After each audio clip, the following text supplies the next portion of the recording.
Yeah, yeah. In your house with O'Con. Hey, O'Con in your house. Hollywood in your house. Hypocrisy's head in the clouds. Curating all kind of loud. Wrestling in front of the crowds. Paragon's holding it down. Anybody can get it. Josh Joseph standing on his decisions. He is the voice. There is no choice. We is them boys in your house making wrestling noise. Moving fast just like cruiserweight action. In your house is the perfect distraction. Proper in your ears when you in traction. Get this work with some wrestling action. Smoke.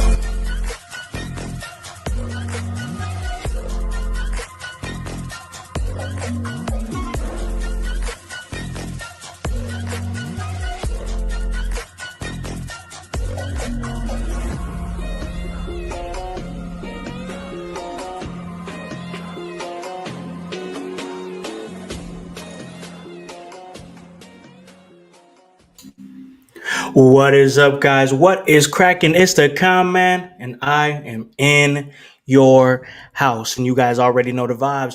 Anytime we slide on through, we're here to give you that work when it comes to this professional wrestling business. And guys, it is Sunday, which you guys know what that means. That means it's Sunday, fun day, and it's time for another Sunday house party here at In Your House. And what a good weekend it is to have a Sunday house party because we got a lot of wrestling to talk about. We just had Night of Champions that went down in Saudi Arabia. We had Friday Night SmackDown that went down in Saudi Arabia, and there was a lot of things to chat and discuss. And before I do that, I, of course, have to bring on my squad here. My man Voice, he'll be back here in a second. He's in some undisclosed location. I don't know where he is at. He's just out there in the country chasing wolves, doing Hunting strange Bigfoot. things. Looking for Bigfoot, only voice things. That's exactly what we're used to. But he'll be here in a second. But we have to. There he is. There he is. He's back from his excursion of chasing Bigfoot. It's the voice, Josh Joseph. Hear it in your house from an undisclosed location. What is up, man? How goes it, everybody? How goes it, household? Yeah, Bigfoot's out here chasing me and fucking with my Wi-Fi. So, hey, I'm here. I'm ready to talk some wrestling and get into this. Yes, yes. Like I said, my man is at an undisclosed location. I'm thinking the government finally subdued him, but we'll figure that out as the episode goes on. We have the chat chief Antonio Fry in there giving us the ones. That's right. The chat chief is here, and make sure you guys join our Discord. The Discord is starting to really pop off. But before we really get into that, I got to bring it over to my man who does his thing on SmackDown. He talks all things SmackDown in his room. He's the blue-eyed villain, but you can't see him because he's got his sunglasses on. That's the Grunmeister. What is up, man? What is up? I am just thrilled that John Cena has shown me the light and that the best thing for him to do is to ruin wrestling. Because now you got these wrestlers. I'm sorry, but we're going to get into it later. CM Punk is a fake. He's a nobody. I can't wait to see him put in the ground. And that's exactly what we saw. CM Punk came out with an L coming out of Night of Champions. All of all of him having to switch directions and having to apologize to Saudi Arabia and do all these things just for him to come out with a loss. And we're definitely going to talk more about that as the episode goes on. But fellas, I have to celebrate. We're celebrating today. It's a celebration today because it is the ending of the single worst mid-card title reign in modern day history. That's right, ladies and gentlemen. Zelina No Pop Vega is no longer the Women's United States Champion.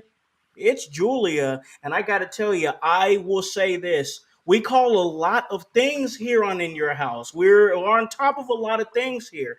But I remember vividly just a few weeks ago that I said on this very show that WWE has to see what is going on with Zelina Vega and they have to pull the plug on it immediately. That's exactly what they did. Zelina Vega is not over. I don't know if she's going to get over anytime soon. That experiment is over. It failed. It's done. And now Julia, who has a lot of potential and a lot of promise, is now the queen of the mid card there, the women's U.S. champion.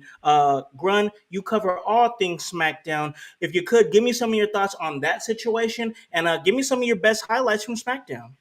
Right now, the best highlights from SmackDown, like you said, is Julia ending the title reign of Zelina Vega because unfortunately, Zelina Vega's title win, it was a great moment. Unfortunately, it was worth just that, a moment. Mm. And it was worth nothing. And it wasn't from Zelina not trying to be herself. She was. It's just unfortunately it seems like there's not much to her as a person, unfortunately. Which in the real world, that's good. If everything you see is face value, that means you're a value. That means you can be a value, but not much deeper to her as a wrestler, unfortunately. I Mm. mean, it is what it is. But you know what? She puts her work in. Some other highlights is that the Wyatts got screwed out of a tag team title win. Oh yeah. And that is because everyone's afraid of the Wyatts winning. You have Zelina got the belt as a signing bonus for Alistair, says Antonio Oh, Fry. chat shoes. Damn, Oh my God. that is cold. That is cold. I mean, to be honest, Alistair probably. Nah, I know you joking. At the same time, Alistair, he's not like that. Like, if we've learned anything from Alistair, it's like, no, you put in the work, you do what you got to do, and you do your part. That's Alistair, sir. So, Goddamn Harry love. Potter wannabes. Oh God. Got you, voice. But like I said, tag team division, they're threatened by the Wyatt Six. So, but it's gonna be Josh isn't threatened by the Wyatt Six. He's not. I am because you know what? Those spooky mofos, they give me the heebie-jeebies. I ain't messing with them. Nah, Dexter Loomis is gonna follow me home, and I don't know what he's gonna do. Okay, Joe Gacy is gonna tie me up just for fun. I don't know what he's gonna do after that. He definitely not kill me, but he's gonna do something freaky. Nikki Cross is the nightmare of all people. Eric Rowan is a giant, and then Bo Dallas, Uncle Howdy. I'm sorry. Do you need to say anything more? The man's not in his right state of mind. He's a schizo, bro. He, He's eh, absolutely a yeah, schizo. he is If definitely schizo. if I can add to that, as far as that being one of your moments there, I watched it. I was in the gym a little bit earlier, and I kind of went back and caught the highlights. And I got to say, I loved the chaos that happened. Of course, the match got thrown out; it was DQ'd. But Yep. everything after that, the chaos, everybody killing each other, it was great. I really enjoyed that. Even with the addition of the Wyatt Six, I think this tag team division is still cooking pretty well. Oh, Mon- I like that comment. all Wyatt right. Six are the modern day oddities. I want to see what Voice has to say about that though, because he's a huge oddities guy. I do like the oddities. They were in one of my top 10 for best entrances because Yes, they ran around with ICP. I enjoy them. yes. Um, Real quick, though, I would like to get into the Zelena Vega Please, thing. please. Her title reign over.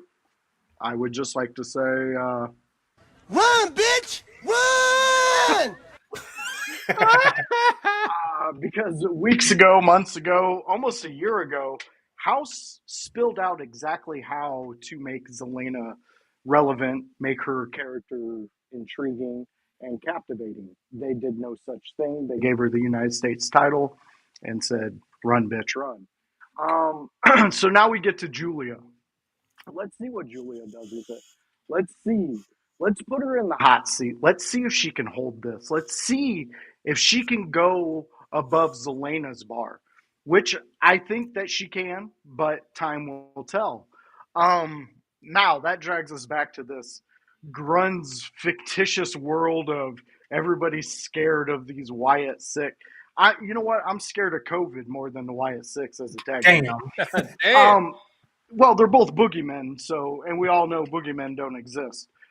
So here we go. We're looking at these guys, and we're seeing this. We're seeing what was it a couple weeks ago? They said, I believe it was Bo Dallas said something about this isn't a tribute to my brother. We're not doing this. Is there a rocking chair still at the entrance, Grun? Yeah, there is still. Does it hold a lantern? Yes, Does Bo Dallas grab that lantern, blow it out? I think so. Yes. Does he sit in that rocking chair the whole time while the match is going on until the attention is drawn to him and he has to get out of that rocking chair and compete? Yeah. Who the fuck else did that, Grun? His brother Bray Wyatt. But it's not a tribute, and it's nothing to do with Bray Wyatt anymore. I did not say I that. rest my case, Your Honor. I am just a simple Southern lawyer, just pointing out the inconsistencies of the prosecution over here. So yeah, I'm done with the Wyatts. They're not intriguing me. I would rather watch Teletubbies on repeat than the God. Wyatt Six right now. God. I'm sorry. Jeez. They had their chance. They blew it, and now it's getting shoved down our throats. First off, the Street Profits being the tag team champions right now is the best thing for the tag team division. They can keep it entertaining without the Wyatt Six. Everybody who was around that ring is capable of keeping the tag division entertaining without these guys. That's So let me, okay, just to be clear, I want to, because I want to kind of encapsulate what you're saying here. You're saying that, once again, I want to try to make this concise and to the point. You're saying that the Wyatt Six needs the tag team division. The tag team division doesn't need the Wyatt Six. Exactly. Because nobody else is doing singles work. When have you seen a Bo Dallas match or Uncle Howdy, whatever the fuck you want to call him? We When have you haven't seen even his? seen an Eric Rowan match. Exactly. And Rowan can go. Rowan has We been haven't good. seen. We haven't even seen a Nikki Cross match. Exactly. So what the fuck are we doing here? Are we tickling the balls of WWE and saying, thank you guys for keeping the Wyatts going? No, we need to, as fans, kill it. It needs to be done. It's not doing And anything good in the WWE. and I want to say this, ladies and gentlemen, if you think the voice is being critical, go back to when the Wyatt Six debuted, and you'll hear the excitement in his voice when they first came. Oh, So I'm just yeah, saying, yeah. ladies and gentlemen, like, he's not just shitting on it just to shit on it. This comes from a place of, you know what, you lost my trust. You lost my confidence. You lost, there was a place there was a lane I thought that you could have went, and you didn't go there. And for that, I understand that, totally understand that. I think that WWE is going to try to keep rebooting them. That's why they're doing what they're doing right now. But I don't know what the ceiling is for them right now. And I don't think that it's high. I think that for them being in the tag team division, here's the honest truth. The hard truth is, I think they're going to get those tag team championships. I do. Because why even put them in that situation if you weren't going to eventually put them on them? Now, I'm not saying that's what's best for business. I'm just saying that seems to be where we're going. So that's my thoughts on it. I know Voice has his thoughts. We had our guy Grun's thoughts here, but I got to throw it back to Grun. Anything else on SmackDown that really caught your eye? There was a couple things for me, but you're our SmackDown guy. You know what? As I'm thinking through some of the big one of the big things that happened on SmackDown, and it follows one of the greatest promos John Cena's ever cut. And it was, and yes, I've seen the critics online saying, and yes, it absolutely was John Cena modifying CM Punk's famous pipe bomb from 14 years ago. That was his greatest promo of all time. However, The cringiest, the most god awful thing I've ever seen is CM Punk coming out like he's John Cena, and yet here's what I make very clear: John Cena last week, the week prior, he wasn't dressing like CM Punk. He wasn't. He didn't come out to the song by Killswitch Engage. Cool. Yeah. This by Killswitch Engage. He didn't do anything. He didn't do any of CM Punk's mannerisms. All he did was sit on the top corner. That's all he did. Did he make? He made references to get people's attention to the fact that he is going to tell a promo that is similar to the famous pipe bomb promo from CM Punk. And what does CM Punk do? He all he does, he dresses up like CM. He dresses like John Cena from when he was Dr. Thugonomics. He comes Mm-hmm. out to Word Life, Mm-hmm. and he looks like a fool, and yet you know what? He sounds like CM Punk still. He sounds like he isn't trying to do what John Cena tried to do. He isn't trying to recapture the magic that John Cena had captured with his pretty okay rap skills. Because CM Punk is a tool, and all he wants is money. All he wants is money. He's not a rebel. John Cena is rebelling against the current day WWE. And I can respect that because you know what? The fee is kind of right that the fans have been abusive to him when he was the hardest worker.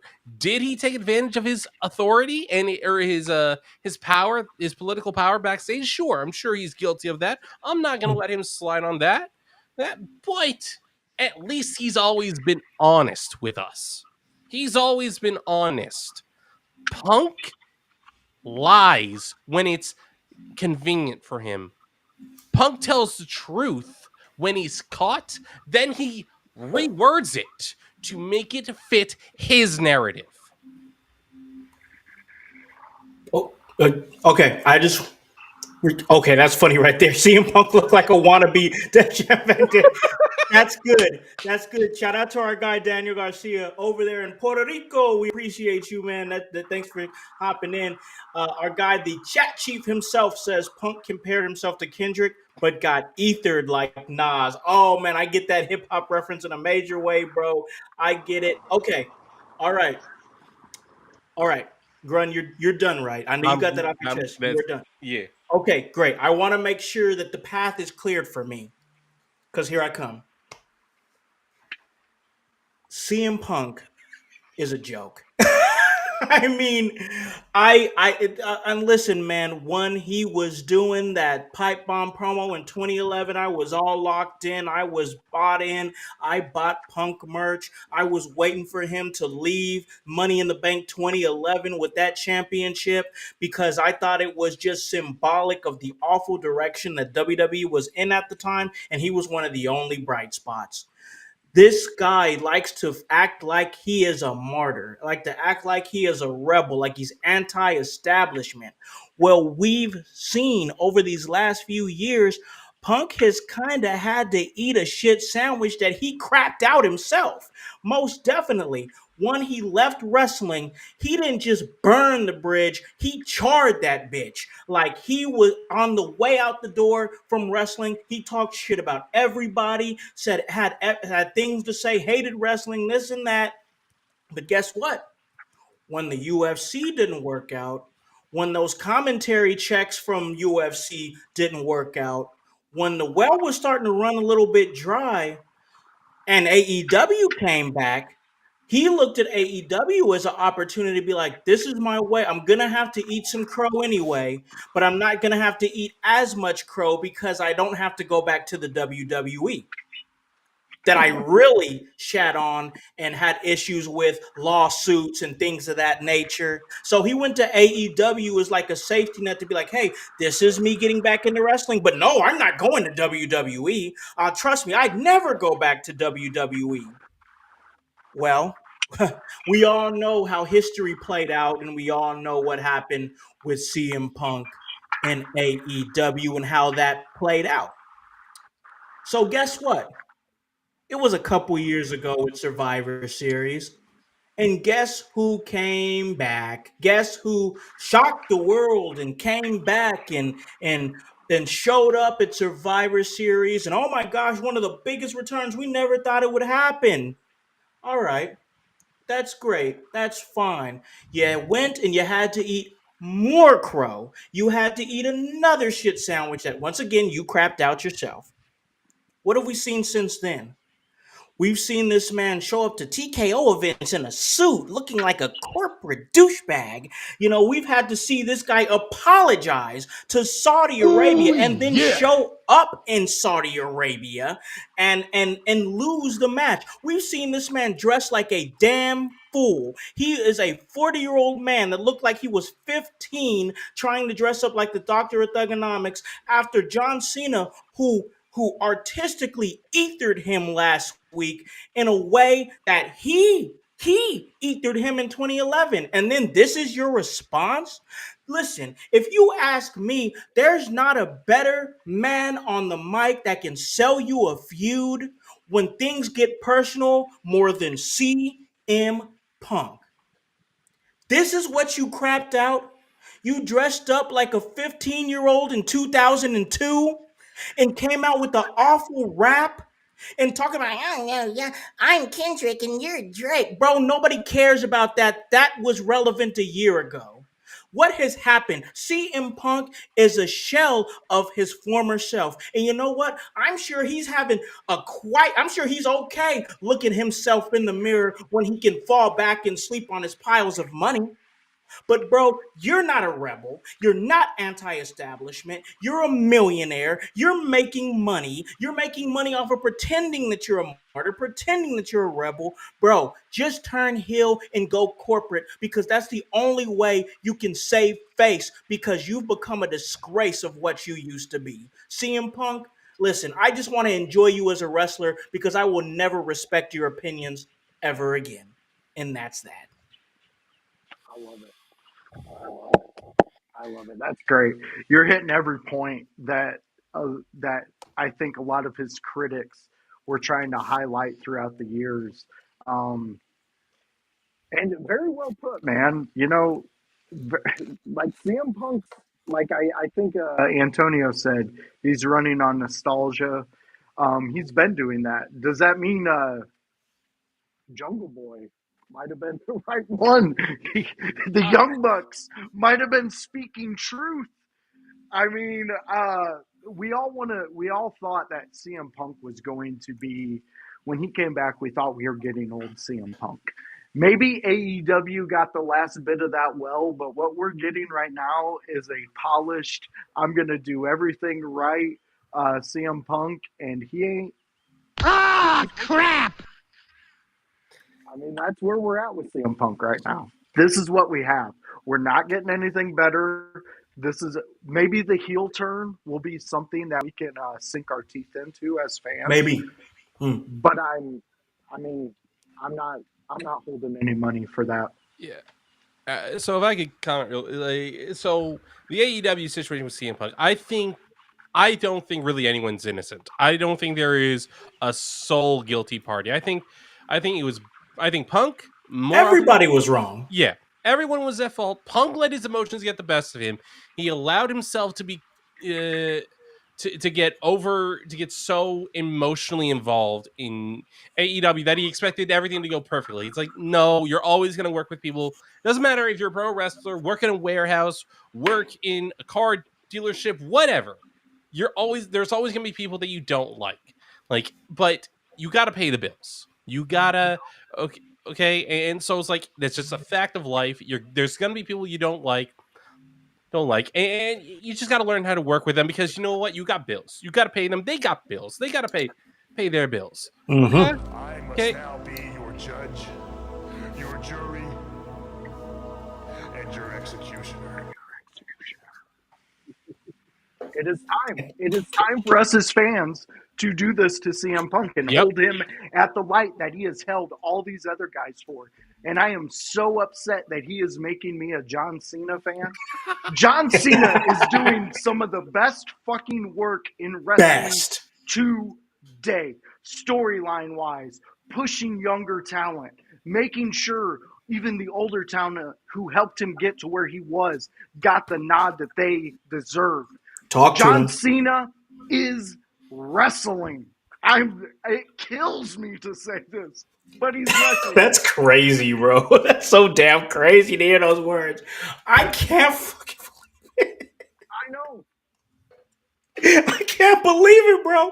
This is the guy. This is the guy that was like, bro, let anybody else win the WWE title back in 2010. You know what I'm saying? Like, let anybody else have a chance at it. But like now it's like I don't want to go as far as to say that he's righting those sins because like you can't he's never been like a bad guy, but like when there's times when you have to get, and anybody will tell you, any wrestler will tell you that when those times when you can put your foot on people's neck and say, "Hey, I'm the guy. I have the final word. I'm that dude. I'm going to be in the spotlight as long as I say so." What do you expect him to say? No. Yeah. You expect him to say no? I think I need to say what we're all feeling. And here's the thing, Punk. If you weren't still pretending to be a martyr, still pretending to be a rebel, still saying how I'll say you're not Mr. TKO, how you hate TKO, how you still hate corporations and all that crap. If you weren't saying that and just being like, I had to admit that I caused problems in WWE, that I was not the best person to work with, and now I realize I'm not that hot shit. I'm not the best in the world. It's something I said to get underneath John Cena's skin. It's something I said to get under your skin. It's something I did to ultimately, and this was my goal the entire time, make money. And Yeah. we'd forgive you because like You were okay. fired. Because I didn't expect that. no, I didn't. And we get it, and we understand that you had just gotten married to April Mendez, AJ Lee, when you got your papers that WWE were releasing you. It's like, okay, that sucks. I believe WWE that they didn't intend for that to happen because I imagine you probably kept that information pretty close to the chest. Maybe only a few people knew that. But my guess is the people that sent the letter didn't know that you were getting married soon. And when they sent it, it just happened to arrive on your wedding day. So you're mad. You got mad at WWE.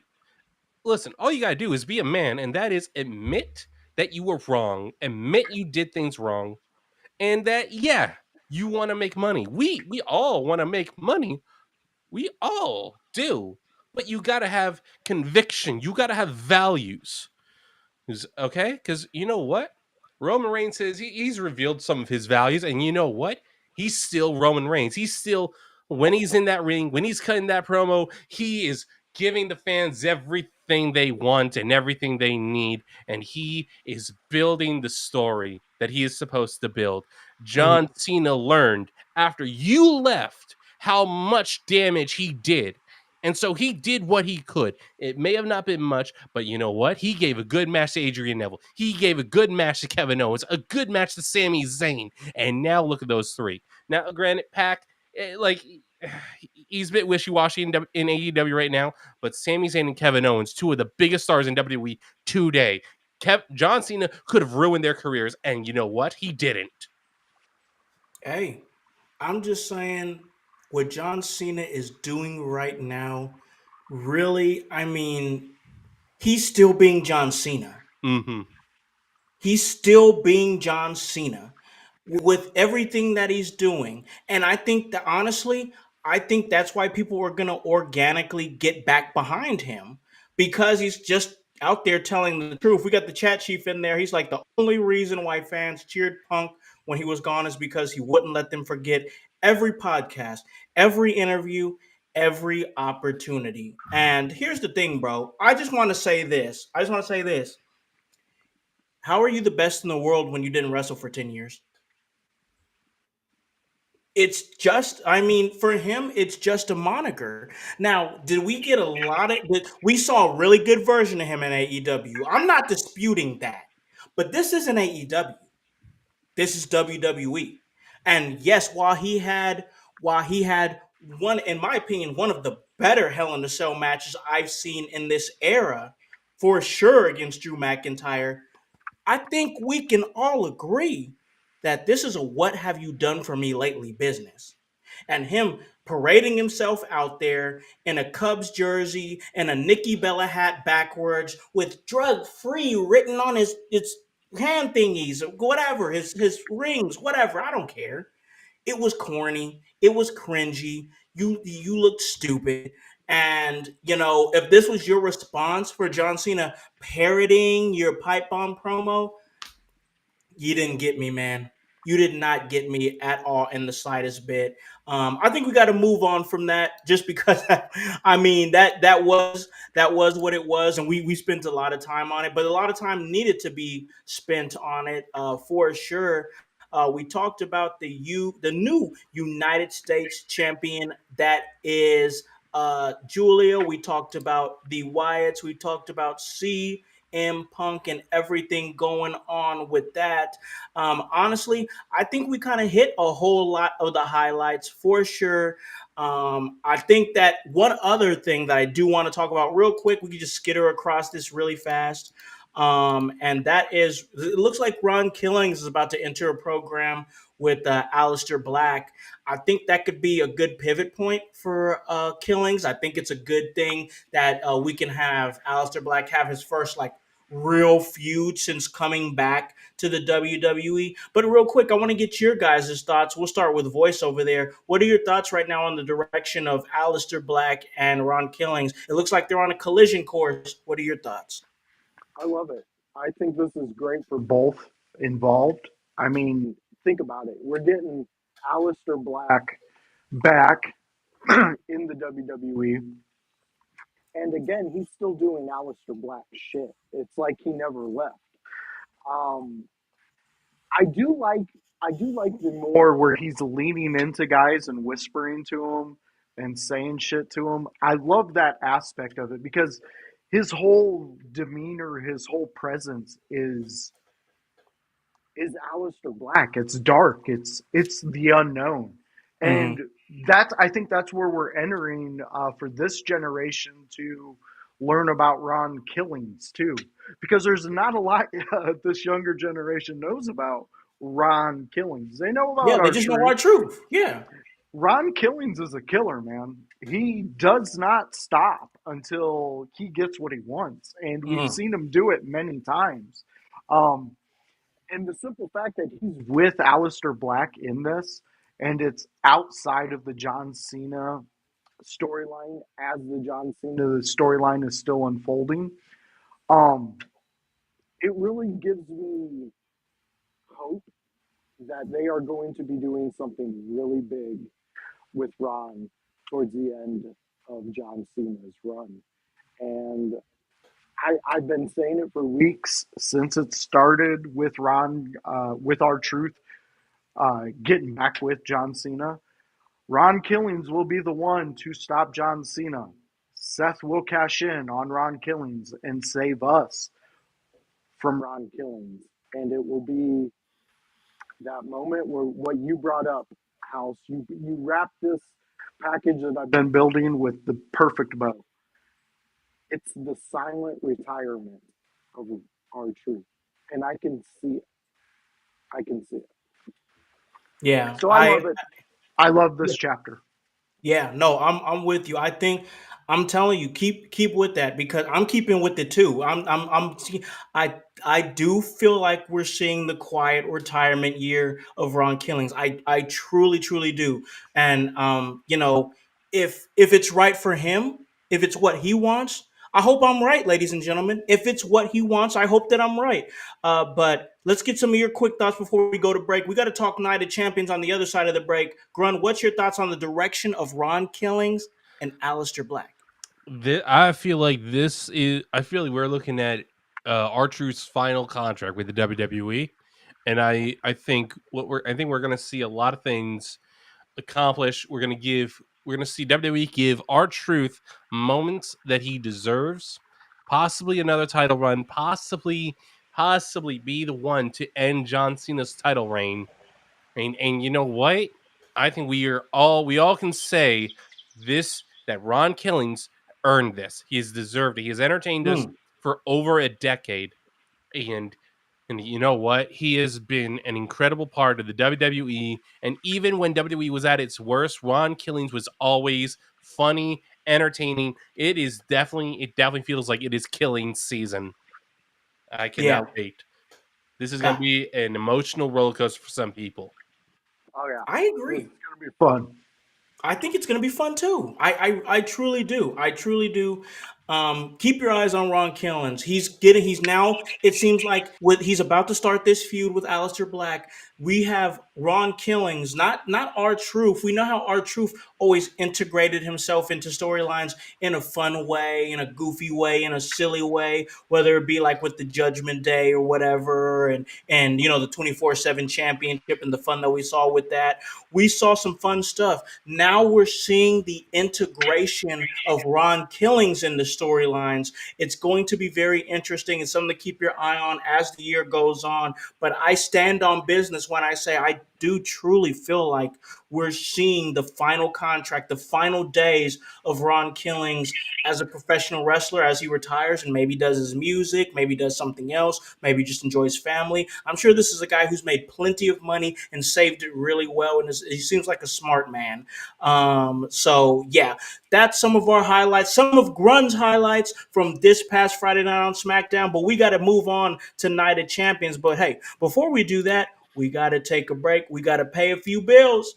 When we come back, we are going to talk Night of Champions. Maybe we'll find out if the government came and subdued our boy Voice, but you guys got to stick around on the other side of that break to find out all that information. We'll see you in a second. Hello, everyone. It's the Pope Elijah Burke, founder and president of the Love Alive charity.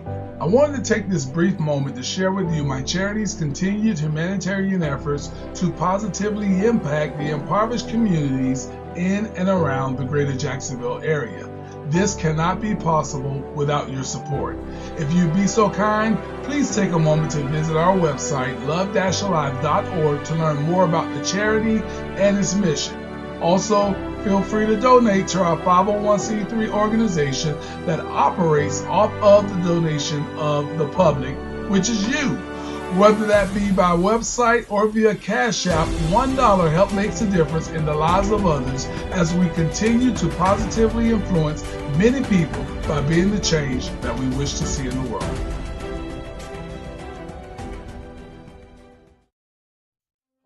Hello, everyone. It's the Pope Elijah Burke, founder and president. Hey guys, welcome back to In Your House. As we have talked already about SmackDown, it was a really good conversation, a deep conversation. We gave our thoughts about CM Punk and we were very honest about it. We talked about the direction of the tag team division, and Daniel Garcia, you're right. CM Punk is no Eminem. I'd prefer him to stay CM Punk. I don't ever need to see MC Punk ever again. That is for sure. But guys, we have to dig deep into Night of Champions. It happened, ladies and gentlemen. It came, it went. Saudi Arabia, and that was the Night of Champions. We opened the show with the finals of the men's King of the Ring tournament that saw Cody Rhodes defeat Randy Orton. Now, one thing from SmackDown that we did not touch on, and I want to make sure that I do very quickly, is the fact there was about 20 minutes where the feed cut out from the hard camera, and when it came live on WWE on USA, we saw side camera for about 20 minutes of Cody Rhodes and Randy Orton pleading their case as far as why they should be the King of the Ring of 2025.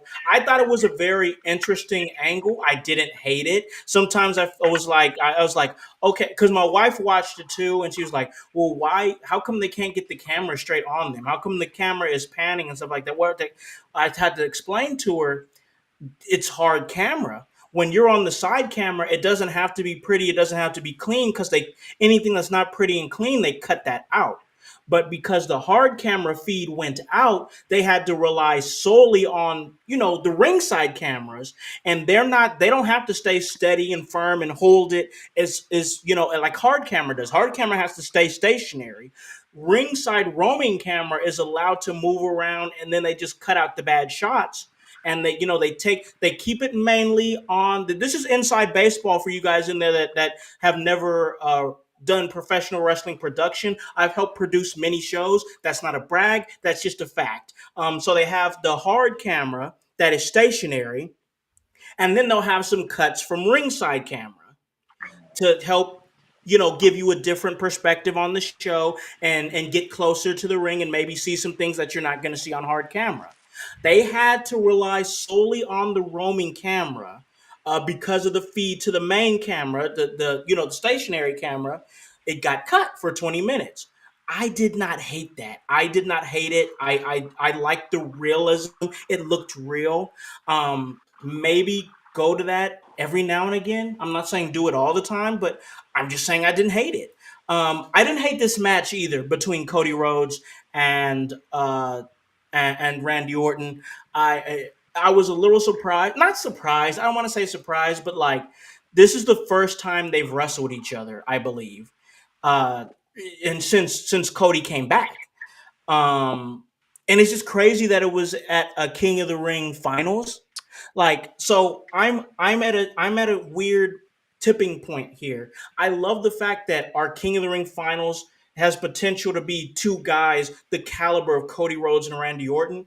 But at the same time, I came up on old school King of the Ring, man. And old school King of the Ring elevated talent. It took a guy that had potential from the mid card and gave him a reason to move up to the main event. You didn't get that with this finals. You got a 14-time world heavyweight champion and a guy who just lost the WWE Undisputed Championship for his first reign after a year reign at WrestleMania. So no, this did not offer up opportunity for anybody new. Once again, good match, enjoyed it, and I understand the story. Now Cody's going to cash his ticket. We're going to see Cody and Cena rematch at SummerSlam. It's happening. But for me, the King of the Ring always meant something else. But I want to throw it to. I'm going to get Voice's thoughts because he came from the same era as me of King of the Ring. But first, real quick, I got to ask Grun because you did not come up on the King of the Ring that we came up on. What Nope. were your thoughts on this match and the results of the finals of the King of the Ring tournament? Oh, so I believe the first person I ever saw win King of the Ring, if I am correct, it was Booker T, and we had two Booker. That was your first King of the Ring? That's so crazy. I think so. It was either him Yeah. or Regal, but I don't think they did much with Regal as King of the Ring. I can't. Yeah. I vaguely I but anyway, like Booker T, I remember it was great. Unlike now, he's a whiny little bitch on LFG season 2, complaining that he I should have won. I should have won season 1. It's like, dog, Undertaker's guys were doing better. At one point, your guys, they were getting a little bit stale, and yet you know what? Look, there's 3 of them are back, and what happened to the other one? The 4th. What happened to Jasper Troy? He fucking won a contract. Sorry for the cursing, but he won the NXT contract. So, so you're mad. You're not mad that you lost. You're mad that you don't have the title. Okay, so Booker, stop being a salty, whiny little bitch and just teach 4 new talent. And who cares that Michelle McCool got P Nasty and Anthony Luke? Anthony Luke has a lot of work to do because he thinks that he is Anthony Luke and he's not being The Rock. And yet, sorry, but Booker, you were right on that. Anthony Luke was very much, by the end of season 1, was just another copy of The Rock, and it's never worked. You can imitate. Go outside, but nerd. Get out. Go. I ain't got time to be distracted by your worthless chime-ins. Go on.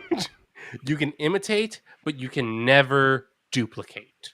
Now, as far as this King of the Ring, look, I think it's hard because not everyone the King of the Ring doesn't always have something that can elevate somebody. Some like the King of Ring, like I like it when it fits, when it's like you can elevate someone with a king gimmick, just because it's fun, it's something new, something entertaining to help them really explore what they're performing and their Hmm. promo ability. I like it. Hmm. I enjoy that one thing that they've added is that the winner now gets a title match at SummerSlam. It's like Love it. I like it. Love I it. like it. That definitely that fills the void of what happens when the King of the Ring title doesn't really do anything for the person, and it's just they won a tournament. Um, Yeah, and exactly. this year's winner, King of the Ring, like, look, I know a lot of people are upset, and it's a lot of people that only spend money on the internet, and they don't spend money on the merch. They don't spend money on the tickets. They don't watch it religiously. All they do is watch the highlights and then complain when they On don't the like the internet, results. Yep, on X, on IG, yep, whatever. yep. As for Queen of the Ring, I like that we have a Queen of the Ring tournament. This Queen of the Ring tournament at the final result was a disaster. Man, all right. Okay. Let's do what you guys do on Monday nights and put a pin in that very quickly. We're definitely going to get back to that because we got to get Voice's thoughts on the King of the Ring tournament, but put a pin in that cuz we have to talk about that for sure. Voice? Yeah, Grun, I'm sorry, man. I go with you a lot of the times, but let me play something for you. Talk about your Psalms. Talk about John 3:16. Austin 3:16 says, "I just whipped your ass." Okay, you do realize he was going up against one of the oldest guys at that time in wrestling that nobody really cared about. I And it was a King of the Ring. yeah, And Stone Cold Steve Austin didn't run around pretending he was a king of something. now hey, It was a title. I said I liked the idea, but yeah, you brought that up, and I'm not gonna say anything because that was when Austin 316. That was when Stone Cold Steve Austin was born. That was the moment that we got the Texas Rattlesnake, the Stone Cold Steve Austin that we love, the shattered glass, the beer drinking, smack talking mother lover that we know and love and admire and worship today. And Yes. and if I may add to I'm sorry to interrupt your voice, so I just want to add to what you're saying here. Um that was the coming out party of Stone Cold.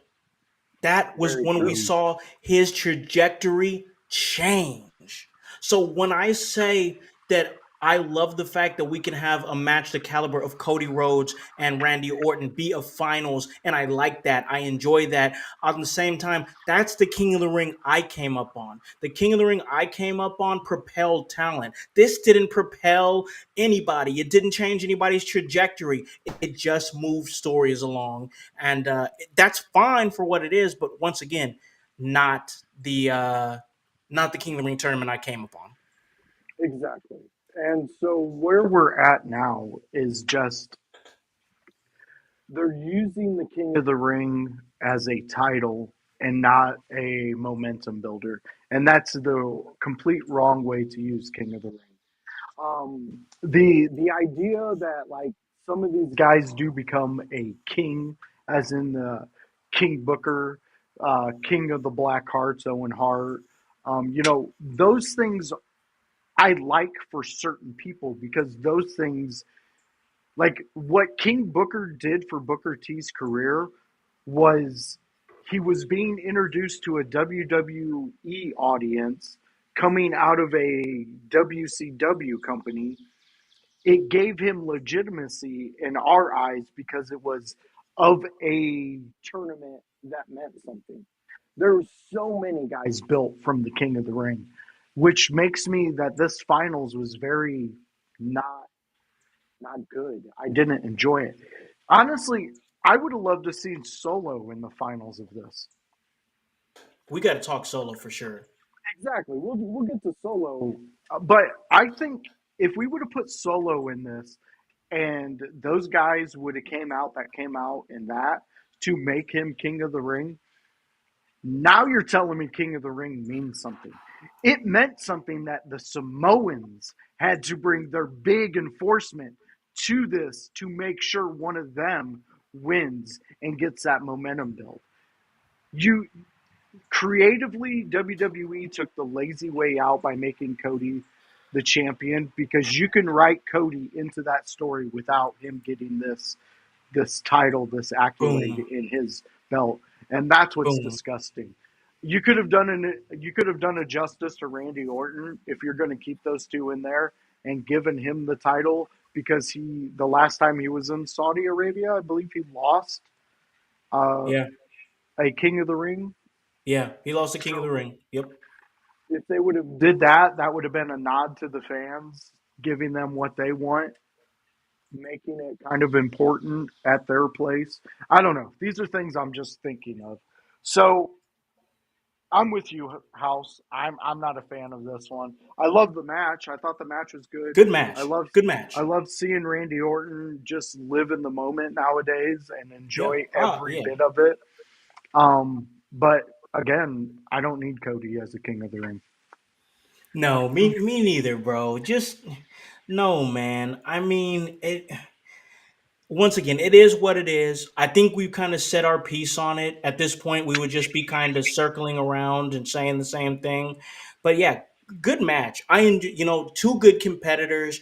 Orton is not like on his last leg, like it looks like it is on CM Punk. Like, but like Orton wrestles a different style. Cody in his prime right now. Those two, went out there and just had a great match. But like to me, the story always fits into my enjoyment of the match in some kind of way.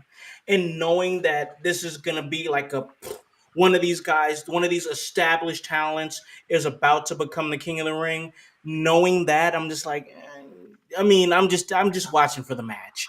You know what I'm saying? So it is what it is. We got to move on because Can I oh, I'm get sorry. this I'm sorry. Go comment ahead, real Voice. quick? Yeah, Yeah. Daniel, I was there in Chicago when Cody was in AEW. I believe it was one of his last matches that he was with AEW, Hmm. and Cody threw out his weight belt to a kid in the crowd, and that Chicago crowd booed that kid so badly to give that belt back to Cody. And I seen Cody just like, you could see the energy drop in him when that happened. And I Yeah. knew at that moment he was not going to be there much longer. And Mm. also, Antonio Fry, after the show, I will hit you up in Discord and give you a quick guide and show you how to do things. Yes, please join us because we need your energy in the Discord. You're our chat chief over on Facebook. We need you to be our chat chief over on the Discord as well. So yeah, most definitely, you are a pseudo part of this team, man. As far as doing what you do in the chat, we would love to have that energy brought to the Discord. But that's just a great pivot point. Normally I go match to match, but let's just go ahead and pivot right to the Queen of the Ring because I think there's a conversation to be had. We put a pin in it. The pin's out. We're about to talk. Um, Asuka, Jade Cargill, uh, and we saw Jade win. I said in my mind Jade was going to win and needed to win. Why did I say that? Because if I didn't say that, I'd be a hypocrite. Because Asuka is an established talent, and Jade needed this just a little bit more. Now, let me say some things here. When Jade came out, she looked incredible. I mean, she looked like what Grun is saying over here. She looked like money. She looked great. The cosplay, the way that let me say this. Let me say this. I remember the first time, and maybe you fellas do too. The first time that they went to Saudi Arabia and the women had to wrestle and they had to wear bodysuits. The bodysuits they wore on those first few events were awful, terrible. It was no thought put into it. It was just bodysuits because it was like, hey, we have to do this. The progression of the bodysuits that the women wear and for the Saudi Arabian culture to kind of fit, what their belief system is or whatever, have progressed so well. And I gotta say, I think Jade had one of the best ones with that Storm cosplay. That was incredible. Bell to bell, the match wasn't bad. It wasn't bad. I think Asuka was the right dance partner for Jade because Asuka is experienced. I feel like Asuka is at a point in her career where she is going to put over other talent. We saw that happen in this match. But another thing, Jade, we're pushing for you. We want you in these spots. We want you to have these opportunities. You got to clean up some of these botches, man. She knows. She knows more than anybody else. More than anybody else that the microscope is on her.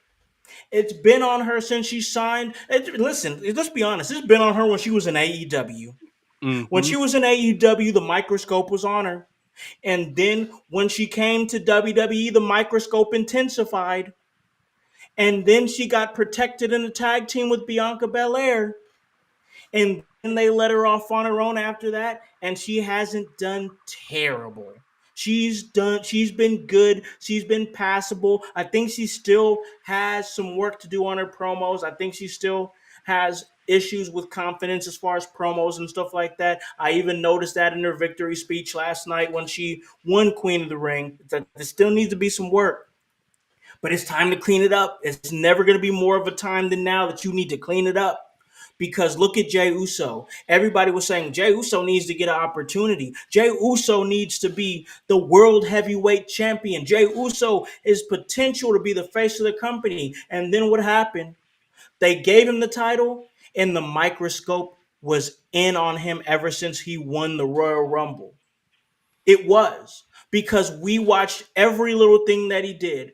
And we didn't applaud things that he did great. Well, we did because that we talk about everything here in wrestling. But I'm talking about the IWC. We didn't applaud what he did well. But boy, did we get on his ass when he messed some shit up. Do you guys remember back in, I think, March when he slipped up on the spear that he was supposed to hit Gunther with? And then they literally had to turn that botch into a storyline? Yeah. That's where we're at with Jade. Mm-hmm. The microscope is on you more than it's ever going to be on you. And that pin was disgusting. Disgusting. You were supposed to have an indefinite, unquestionable, dominant victory over somebody the caliber of Asuka. You put her down with your finisher, you did your pin, and what happened? You fell backwards, and the crowd didn't know what happened. You could hear a pin drop because, to my eye, to Voice's eye, I know that for a fact, and to a lot of many others, Asuka's shoulder was up. You didn't look clean doing that. You were supposed to look dominant. Put her down. Put your elbow and drive it into her head to get leverage when you grab the leg, take the arm and put it down maybe across the neck or just slightly under the chin to be like, "Hey, I'm getting leverage here from your leg and keeping your shoulders down with my body here, but you fell backwards." And it looked like Asuka's shoulder was up, and you could hear a pin drop in Saudi Arabia. Come on, you gotta clean it up. I'm glad you won Queen of the Ring. I'm happy you won Queen of the Ring. But it's time to clean that stuff up because if you don't, it's gonna be bad for you because there's a lot of people that are probably gonna think you're gonna win the title with SummerSlam. You got to clean it up. Now is the time for sure. The chat's going crazy up in here. I'm gonna let Voice acknowledge the chat. Then Voice, give me your thoughts because I know you got a lot of them as far as this Queen of the Ring finals. Yeah, we got OG Tony. He said he's still on it. Jade still isn't ready, and Mm, there's a Dang. point to be had there with him. Um, Antonio, the chat chief, saying Jade was an AEW trophy. you got it there, chat chief. So yeah, and Daniel, he's letting us know that he believes Orton is a natural in the ring. And I, you Can you know, find a better one? yeah, Not in this Absolute era. natural. Not in this era. But the one I would like to hit the most is this one, and this will take me into my thoughts on this match. Uh, Chat Chief is correct. Jade messed up the night before on that pin too, and what it is, and correct me if I'm wrong in there, chat, but to me, AEW is do big move, pause, look at crowd, wait for reaction. That's how I see Jade goes to these things. Her pin from Friday night. She tries to do this thing where she licks her finger as she rubs her as she's doing a pin. Stop that. That just makes you look foolish. You don't look dominant. You look like you're hungry for your own hand. So stop that.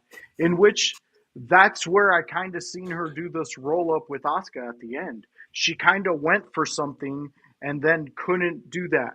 And this we're getting the this is insane. Daniel, what you're saying right here, Asuka carried Jade.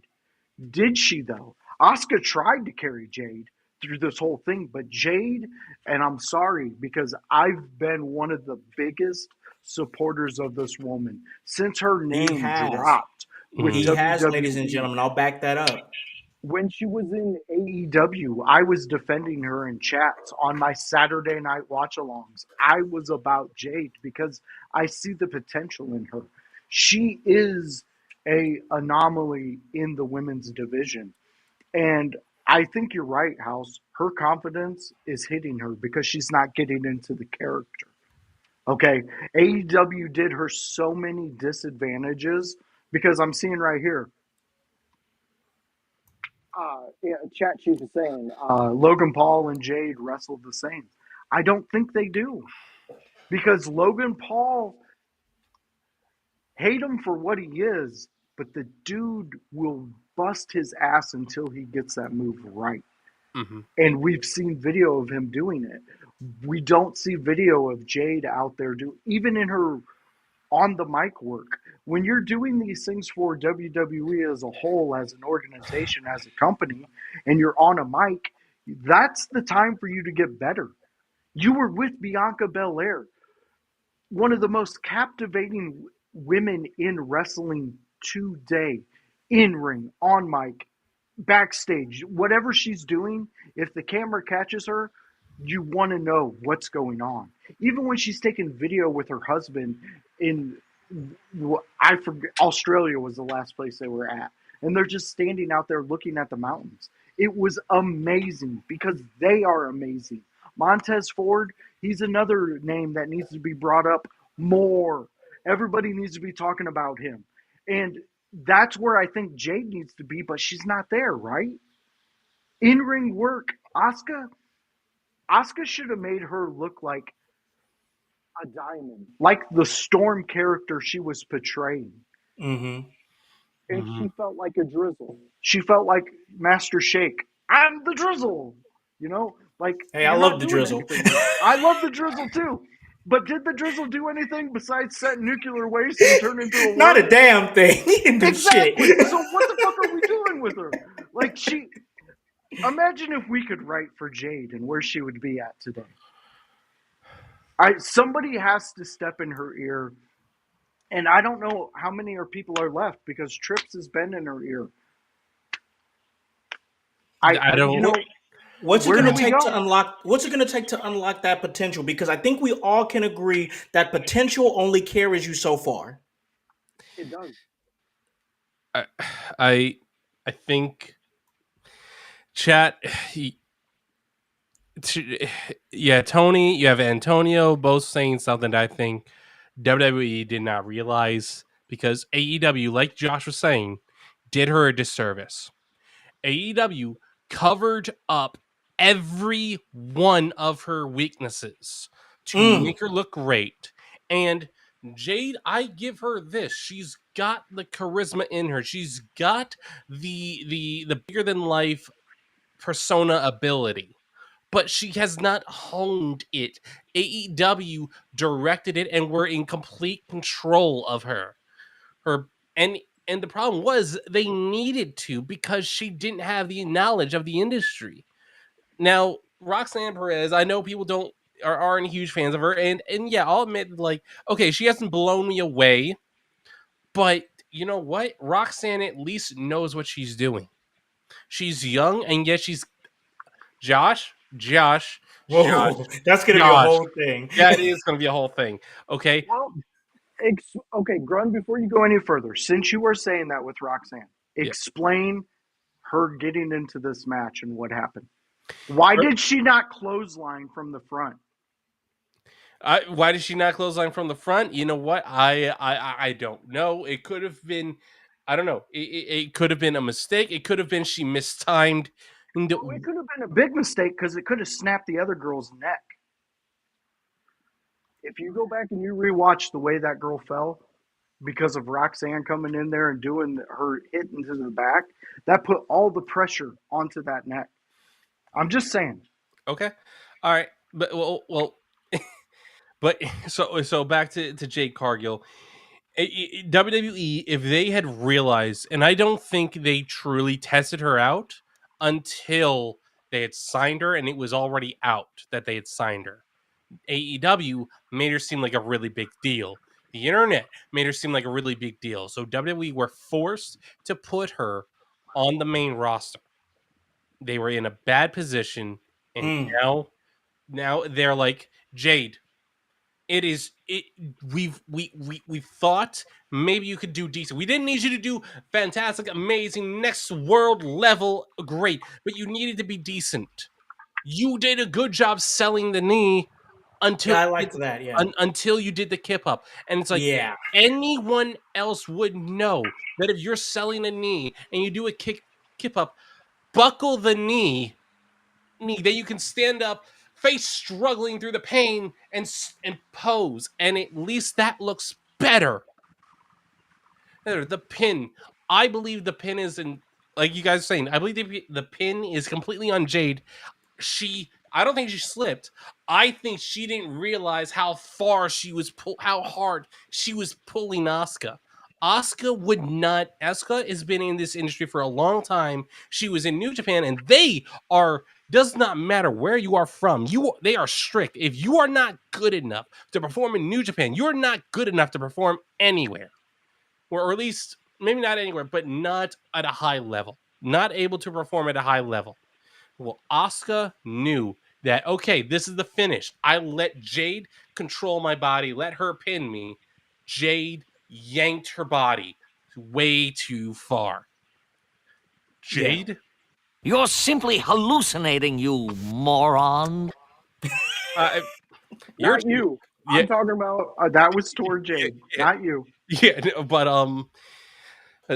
it is, it's a bad case where, you know what, Jade, her wrestling career might be cut short, or they might WWE might have to tell Jade, look, there is nobody on the main roster we can put you with that's going to cover up your flaws. So you have a choice to make.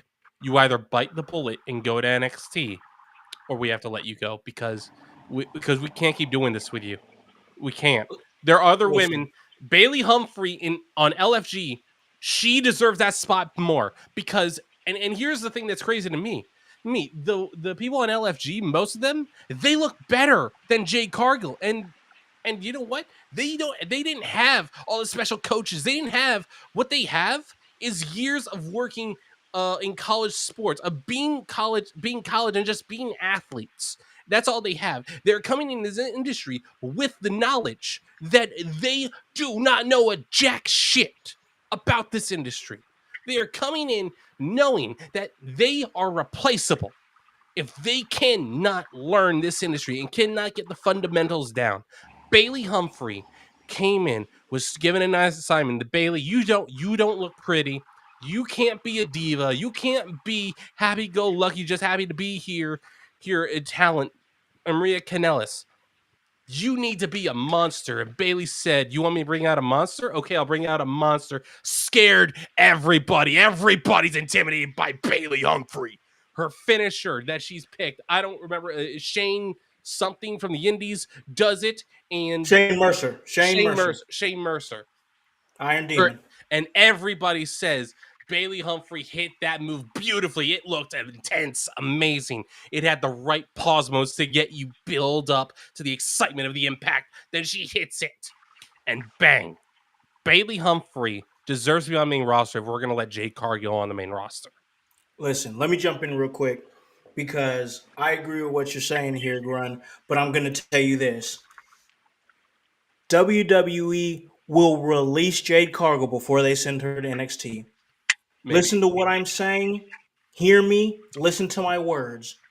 WWE WWE will release Jade Cargill before they send her to NXT because that means they would have to they will have to admit they were wrong. They will have to admit that, oh, well, they had all this fanfare for Jade. Oh, we sniped one of the biggest talents from AEW. Now she's too deep. She's in too deep to the main roster for them to go backwards now because that would mean that they were wrong. And I just don't see that happening. They'll sooner make her a manager of some faction or have her hosting WrestleManias or something before they send her to NXT because they will have to admit that they were wrong.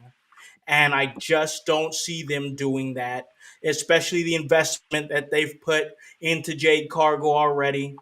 And it's just like my guy is saying here, Gary Emmett. He's saying in Japan you have to know how to wrestle. Period. Hence why Dale Patrick's is over there killing it. He stays over there.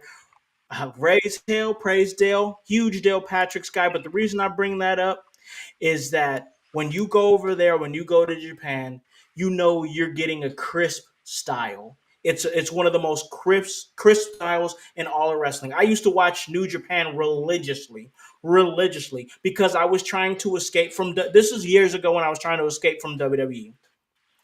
And I'm telling you, the wrestling style is very, very, very different than it is here. It's more physical, it's more fast paced. They're snug. They lay that shit in. And that's every strike. Every single solitary strike looks crisp and real and snug. So, yeah, you can't come with that weak shit.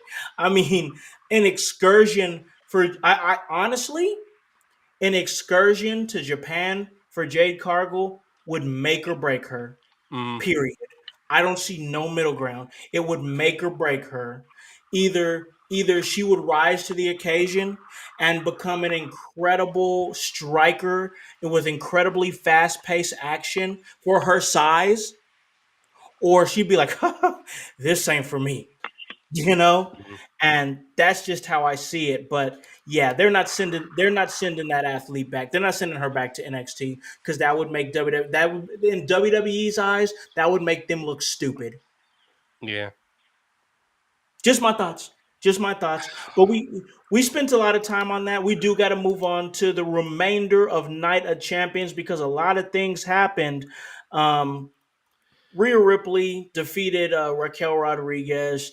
I It was an all right match, man. For me, this and the other a non-title singles match that happened that I'll get to in a second, it would have been so much more beneficial if their counterparts won. I mean, if Raquel Rodriguez would have beat Rhea Ripley with the assistance of Roxanne Perez, here's the ripple effect to that. You have Raquel Rodriguez pick up a huge victory over one of the biggest stars in the company right now. That would give her the ability to finally put some trust into Roxanne Perez and say, "Hey, maybe you are about the Judgment Day.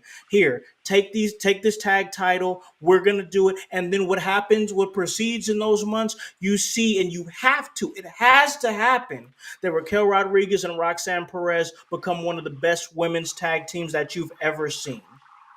And what happens from there in the few months that they're champions, successful defense after successful defense, looking better, looking cleaner as a tag team. What happens there? What happens? Liv Morgan returns from her injury, and Liv Morgan is pissed. And from there, not only do you have the big story that Liv Morgan returns on, Raquel Rodriguez having to pick a side, and it helps elevate Roxanne Perez in all simultaneously. It's great for all three of those women if this were to happen. But what happens? Rhea Ripley wins again. Rhea Ripley now sets her intentions for the women's championship. Rhea Ripley, Rhea Ripley, Rhea Ripley. I love Rhea Ripley. I'm a little oversaturated on Rhea Ripley. Uh, Grun, give me your thoughts on this match. Once again, we don't have to Yeah, go too deep into it, yeah, you're but right. like, give me some of your thoughts.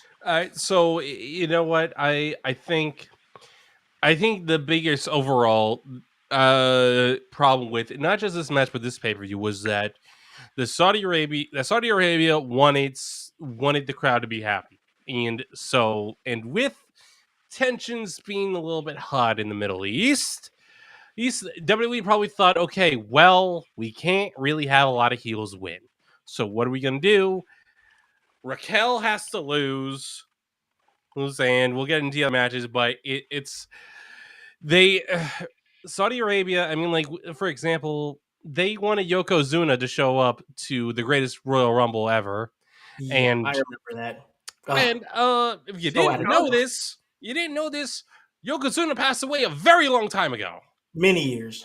So that wasn't exactly going to happen. So they had to find somebody that kind of looked like Yokozuna just to please the Saudian prince. But Idiots! yes, yes.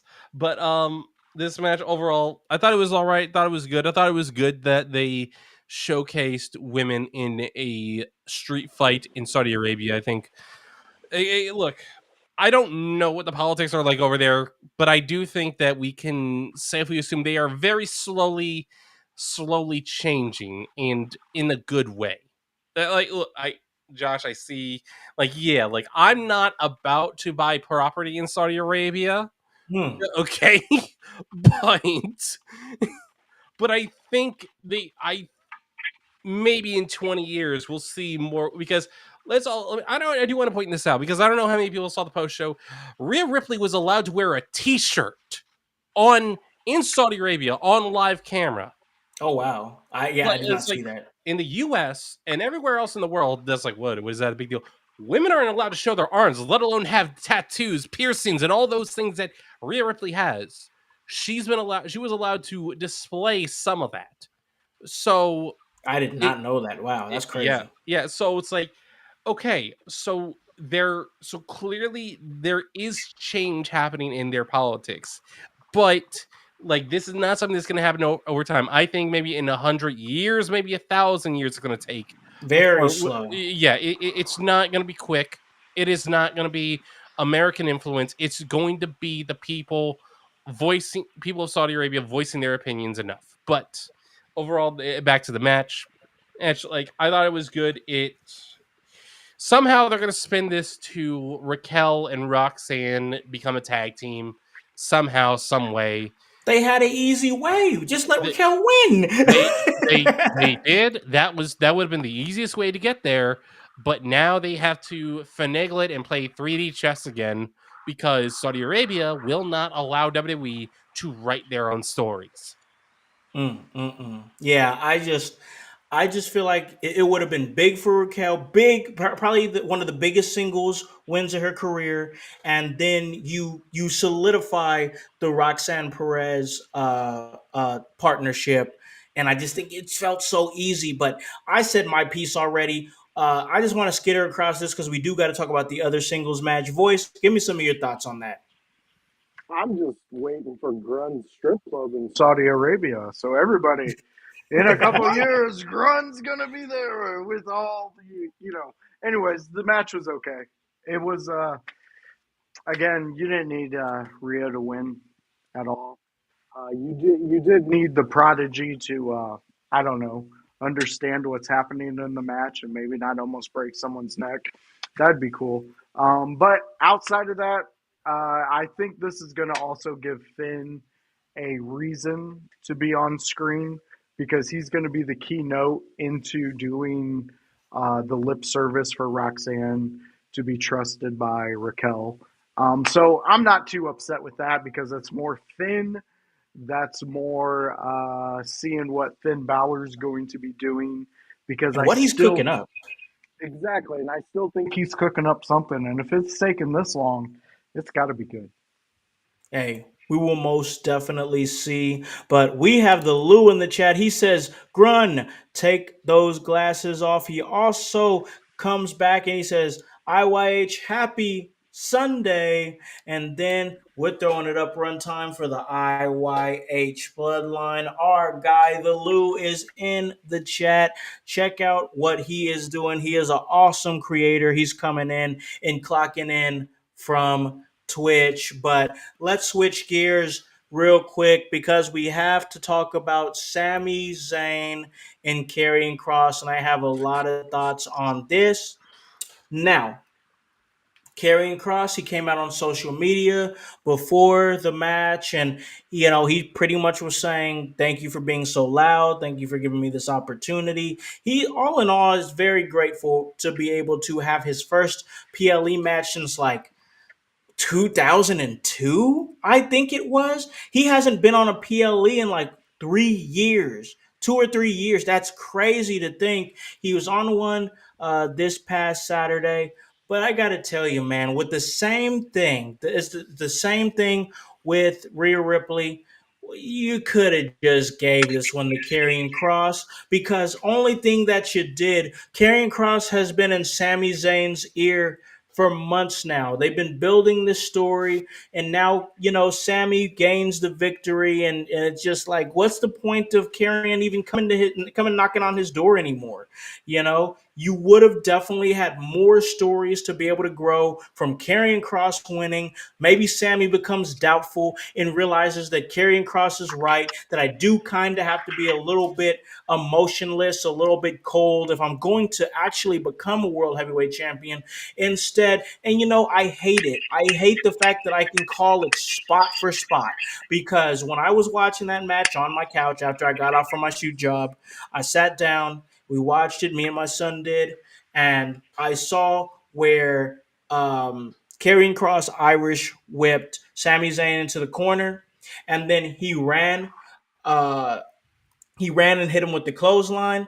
He kind of looked around to the audience and kind of was like taking it in a little bit. Then he runs back, and I said it before that. I was like, after that clothesline, Karrion Cross is about to run back. Sammy's about to follow him, and then he's going to hit him with the haluva kick.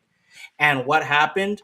Karrion Cross hit that clothesline, looked around at the crowd a little bit, ran back to try to deliver another clothesline, and Sami Zayn followed him, hit him with the haluva kick, 1, 2, 3, and I just remember I was there shaking my head, because why are you doing this to Karrion? What's the point?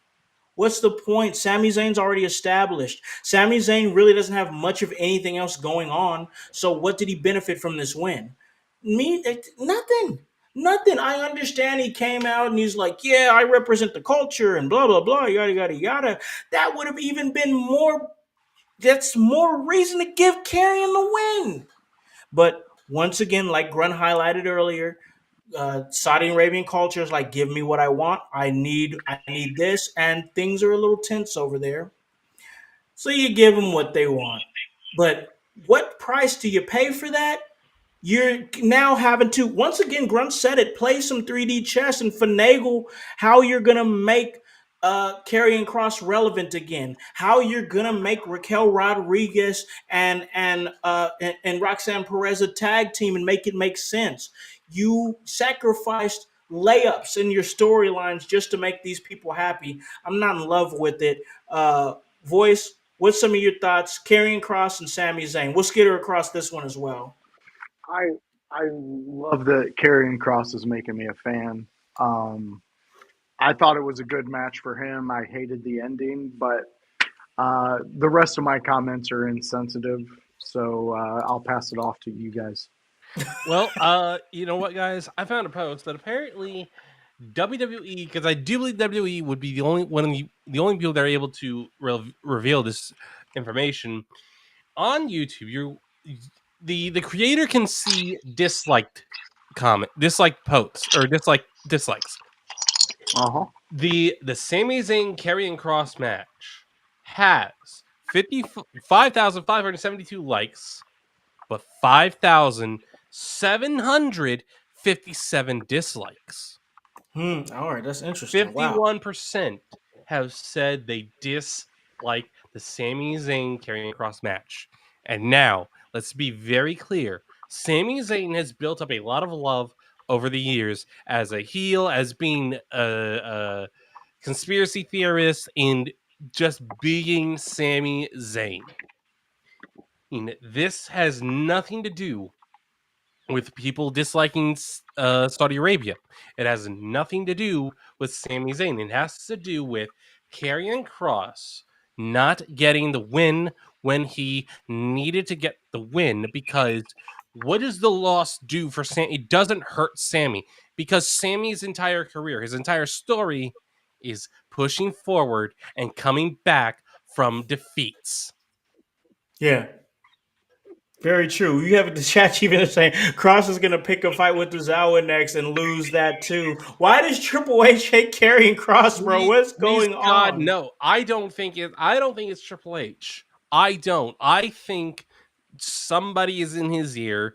My guess is that TKO could definitely be kind of trying to say, look, Karrion Cross is very volatile online with the language he uses and what he says. We don't necessarily like it. But the problem Pizza is, delivery for icy wiener. but, but here's the thing: we know that Karrion Cross, he has earned a lot of love. He has gotten a lot of people behind him now that he's not with the Final Passes. He and Charlotte Bordeaux are doing their own thing, and it is working. It is getting people excited. The entrance is perfect for Karrion Cross and Charlotte Bordeaux. This is Karrion Cross doesn't need to win this feud with Sami Zayn, but Sami Zayn needs to start digging deeper into that darker side. Sami didn't dig into that darker side, so Karrion should be like, great, you beat me, but can you beat me again? And Charlotte Bordeaux should have gotten involved. Charlotte Bordeaux should have done a lot more to cost Sami the loss, because that doesn't make Karrion look bad. It just proves Karrion's point that he knows how to pick up wins because he's not afraid to cross the line. True. True, and I think that's important.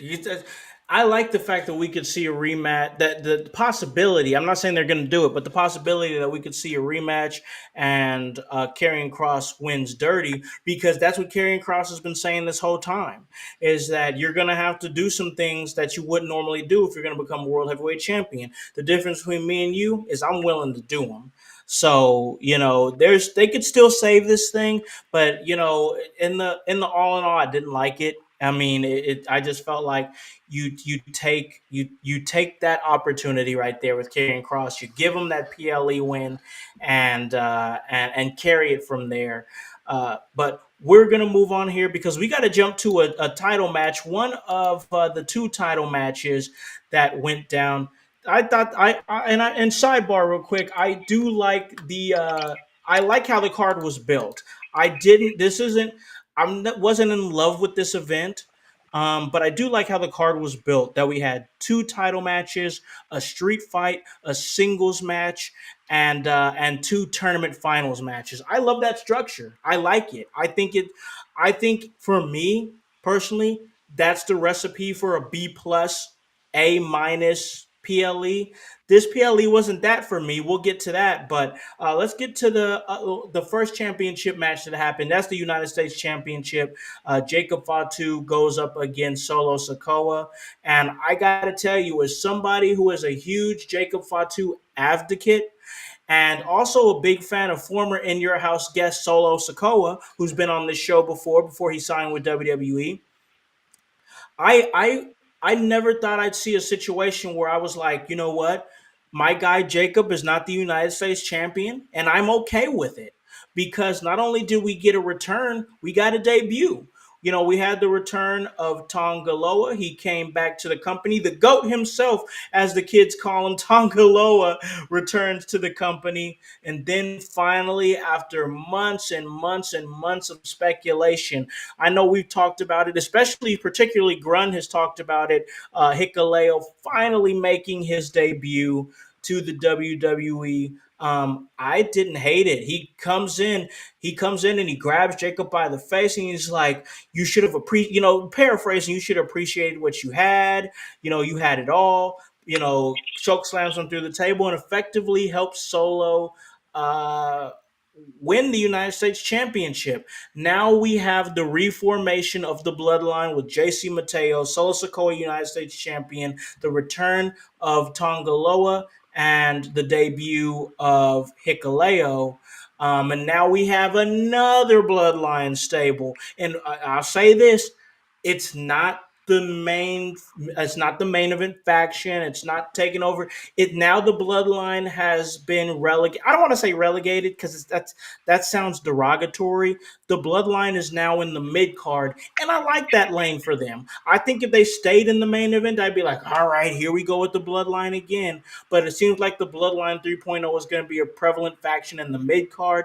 I'm okay with that if that's where it's going to be. I'm also okay with Solo Sikoa finally touching singles gold and becoming the United States champion. But I want to get your guys' thoughts, starting with Voice.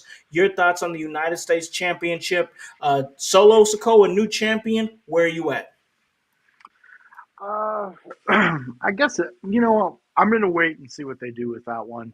I personally introducing Tree this way. I mean, that's cool. You can do it that way. We've been waiting for him a while, but the more interesting thing to me is remember when the name Jacob Fatu first even hit the bloodline conversation, and the Usos said we were told never to be around that man. Yeah, Even Roman. Now there's a reason to be around that man because that man now needs them just as much as they will need him. yeah, Because if we think this new bloodline that is coming up, that is formed, is going to take things lightly with the amount of monsters, as Booker T would say, yeah, that are around Solo now. I personally, again, I want to go back to it. I would have loved to seen Solo in the finals of the King of the Ring, and this exact ending happened there. yeah, Again, it would have brought more meaning to that King of the Ring because you can get to the Cody. You can get to that storyline anytime you want to fucking get to that storyline. You just got to pull the trigger. You don't need this, and I think it would have been a better title for Solo to hold because we're still cooking with Jacob. And I mean, what was that? His only second title defense holding there that was. title? I think it was his second or third title defense, and his reign ended at 70 days. Still, I mean, come on, is that really enough for Jacob with you to develop Jacob as a champion to see if we can see him as a world champion? Like, I mean, those are things. Even an intercontinental champion, I need him to have more defenses because we know he can do it. So why not do it? You're giving us all this other shit. You're giving us LA Knight, LA Knight, You're giving us him all the time. Why can't we have more matches of Jacob defending that title? Let's make him a fighting champion. But again, I'll go back to what I said. I'm for the ride. I want to see what Solo does. Yeah, I like the spot that Solo's in right now. I think it's interesting because the development of Solo Sikoa most definitely needs to be studied. I think he has most definitely kind of grown into his own, and I'm enjoying watching what Solo does. We got No Neck Jeff in the chat here from the chat chief himself. Listen, Jeff Cobb, I'm familiar with his work. I think he's a solid wrestler. He has absolutely no aura whatsoever. I mean, he just doesn't. But I got to throw it over to my guy Grun here. Your thoughts on the United States Championship match? Jacob Fatu and Solo Sikoa. It did what they needed to do. It brought in Hikuleo. It put the title on Solo while protecting Jacob Fatu in defeat. And I'm sorry, but I gotta make one comment on the Sami Zayn carrying crossing because I forgot this spot happened. Is it one arm or three checks? Is it one check or three checks if someone is out cold? One or three? WWE have been consistent on one check. Now it's three checks. You changed it just because you need to suit Karrion Kross. Sorry, that was I completely forgot that happened. That is what made me I don't absolutely want livid. your conversation to just be one long beep. Very well, Josh. Uh, but yeah, the you got people saying you got Zilla Fatu saying he wants to come to WWE. Lance and Hawaii might come to WWE, and it's like, you know what? Look, I have nothing against the more people from this big Samoan dynasty coming into WWE, but Mhm. the thing is, let's look at who has benefited from that. Jacob Fatu has benefited from that. Oh yeah. Solo Sikoa has benefited from that. Yep. The Tongans, hey, have they benefited from that? No, they haven't. Yeah, yeah, yeah, yeah, yeah, yeah. Tamatonga's gotten a little bit over, but Tongaloa, not really. Like I said, a little. Okay, I'm not gonna say Tamatonga's not like Tamatonga's great. It's been great outside of WWE. In WWE, not so much. Talatonga, who is likely gonna be the new name for Hikaleo. You know, because Tala is part of his real name. Um, we got a big guy, and unfortunately, in AEW made him look a lot bigger than WWE. In WWE, he doesn't actually look that giant compared to everyone else. I'm like, oh, that's a little disappointing, but I mean, hey, AEW has a lot of small guys because AEW is all about spots, not about story. And they let Hikaleo actually speak at the pay per view. You could hear him speak. So Yeah, okay, yeah. so he's going to have speaking lines in WWE. It seems is because Tamatonga and Tagaloa they didn't have speaking lines when they weren't supposed to. I remember Solo didn't talk for a long time. Yeah, so clearly they have more faith in Talatonga being a major star than the other Tongans. And I mean, they're quite a bit older. They are 15, 20-year vets. It's Yeah. Talatonga, less than 10 years, I think. Yeah, I think Tala Tonga didn't he do a lot of work in New Japan? Yes, he did. Okay. He was part of And they brought that up. yep. So that was an interesting spot too. Mhm. So this comment here from Daniel Garcia: Jacob Fatu can carry a brand just like he did in MLW. Fun fact, Daniel, I was there in Chicago when Jacob Fatu won his first ever MLW World Heavyweight Championship. It was a great event. I was a fan of Jacob way back when. I forget that year. It was 2019. I think it was 2019. But that was fun. That was great. So I've been a Jacob guy for a long time. But it's going to be interesting to see what happens with this new bloodline. I love the fact that you have United States champion Solo Sokoa. But the more I sit up here and think about it, and think about what Voice was saying a little bit earlier, I think I agree. I think that I would have liked it a little bit better if they had the same result and him be the King of the Ring tournament champion. Um, because let's face it, you've been positioning Solo as a main event guy for a while. I mean, they just were. No matter how you cut it, they were. He had one of the biggest feuds for for the doggone necklace. You guys know what I'm talking about. It's escaping me right now. The Ulafala, there it is. Thank you. And that was a big feud. He had that. He effectively decimated John Cena in his match against John Cena. He carried. I don't care what you say. You're not going to convince me that he didn't. That him and the Bloodline didn't carry SmackDown for a while. Because he did. And I'm not talking about Roman Reigns' bloodline. I'm talking about Solo Sikoa's bloodline. They carried SmackDown for a long time. He looked like a main event guy. Nothing wrong with him being the United States champion. I'm happy he's the United States champion.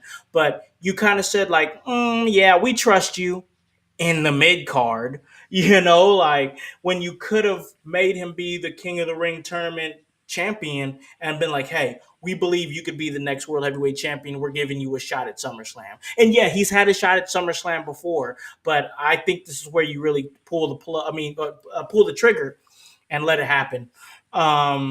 So yeah, just my thoughts on it. Once again, I thought it was a good match. I'm happy Solo is the U.S. champion, and I think that Jacob still has he's not hurt from it. He's gonna be just fine. We're gonna see him continue this feud, and then possibly go on to bigger and better things, whatever that may be for him. But we got to talk main event because that's coming up, and that is Cena versus CM Punk. We talked a lot about CM Punk earlier. We gave a lot of our thoughts on CM Punk earlier. This match was overbooked as hell. And Voice said something in the chat. He said, because we talked about how this match was going to go, we were kind of like, what's going to happen here? And he said something that I think we all kind of was like, ha ha ha. But you're right. But like, it's funny that you said it. They're going to need an oxygen tank in this match. And then we saw all the chaos ensue that happened that gave CM Punk a chance to not be on screen, gave John Cena a chance to not be on screen. And then Voice comes back in the chat and says, this is the oxygen break they needed. And I thought that was funny, and I thought that was right. I thought, once again, the match was overbooked. It was what it was. They did some callbacks with the handshake and the, trying to go for the dick kick. But I want to say this. John Cena is 48 years old. He's not the youngest man, but he damn sure looks better than his counterpart CM Punk. I'll say that all the way. This man picked up Big Bronson Reed and put him down with the AA. 48 years old. Took a 330-pound man and deadlifted him and got him over. I don't give a damn what you say. John Cena at 48. Listen, you're right. They needed oxygen tanks for sure. I get it. But man, I'm sorry. That guy still, at this point, he shits on CM Punk to me. That guy, I mean, for him to do what he did is just insane. And Cena understands that he don't have to do a lot. He doesn't. And he's finally owned that. I think that 5 moves of doom thing haunted him a little bit. But man, he's owning it now. And then, like our guy Chat Chief is saying, Charles Robinson needs a title shot. He needs to get his lick back. That's if he can make it out of the grave, because John Cena absolutely ran right through Little Nate. That was absolutely insane. This match wasn't the best match. It had some cool moments, I do believe. We saw Seth Rollins and his faction come out. Seth Rollins was intending to try to cash in. That is very interesting because it seems like either Seth Rollins is like, I'm open to anything, or he's just like, yeah, whatever. The title that I helped build that now Gunther has, yeah, I don't see that as important as this championship. I think I'm just gonna go for the undisputed title. So I don't know. It's a lot of weird things to me. And not like in the worst way, but like it was just John Cena felt like he was leaning towards maybe he's going to be facious or just owning whatever it's going to be. I don't know. And once again, John Cena comes out champion, it is what it is. CM Punk leaves empty handed after having to eat crow. What are your thoughts on it, Grun? The main event, everything that went down. Overall, I thought it was good. The double choke slam on the table.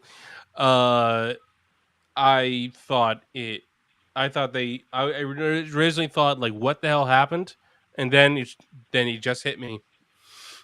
If they had actually done it properly, CM Punk's back probably would have given out, broken. He probably wouldn't have been able to finish the match. So they had to give him the weakest looking, the most horrible double chokeslam I've ever seen. When we know Bronson and Braun could have fucking destroyed him. I can't believe the table still broke. My guess is that the table has some sort of sensitivity meter, and so they can adjust it as need be, or some sort of control device. Or maybe they gimmicked it, or maybe they just gimmicked it. Maybe that definitely could be. Overall, I thought the match was good. I liked the twist that Seth Rollins came out not in his wrestling gear, as if like it was gonna be a walk in the park. I like the interaction between Cena and Seth. kind of playing off how Seth pointing out you were just dead 3 minutes ago. And like I thought it was like this match was all about being a spectacle. It wasn't about being the greatest in ring performance you had ever seen. It wasn't about being any kind of 5-star classic. It was just about storytelling to keep people interested at the main event level. And saying it's a meh event, I think I kind of disagree, but I'm not gonna argue that it wasn't a meh event because it wasn't great, but overall good. I thought it was good for just to get this pay per view out and done with the year. And unfortunately, we have to now look forward to Royal Rumble in Saudi Arabia in January. That's probably not going to be fantastic. Likely, Oh, look. I will like it if Sami Zayn wins the Royal Rumble because I do believe 2026 is going to be Sami Zayn's year. That is, it I feels didn't like even think about that. yeah, Hmm. I really didn't think about that. I'll yeah. just say this: the women's Royal Rumble is gonna look like a pack of damn Power Rangers in the damn ring with all those body suits in there. Yes, it will. It's gonna be freaking ridiculous. But we're gonna have to sit up there and watch it. I suppose it's still gonna be an interesting event. But voice your thoughts on the main event of Night of Champions? Well, this ending made it a B, an overall B for me. Hmm. I enjoyed the insanity at the end. I think the double choke slam. I will give you guys the benefit of the doubt. CM Punk didn't help that, but he also tried, and the humidity in there. It looked like he might have just slid out of their hands because he was You pretty were right about exhausted the Okay, humidity. They did at say that that on point. commentary. okay. Yep. Yeah, so I'm gonna give CM Punk his credit. He let himself be a rag doll for a few spots. But John Cena, again, I have to praise his name and the fact that he hit every spot he was supposed to. He had those little spots where he's talking, you're hearing it, and what he's saying is relevant. The very end, he told the camera, you don't turn off on me. You're gonna watch this." And he made that camera look at everything, and then he told them to go off.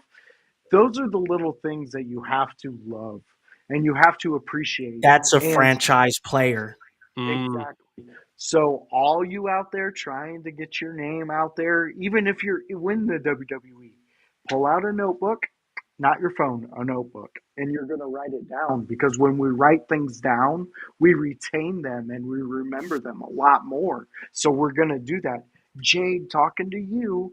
But, anyways, so we move forward. We're seeing what John Cena is going to do next. Where does he go? We know CM Punk will be off for a few weeks, if not months. Um, what's next for Cena?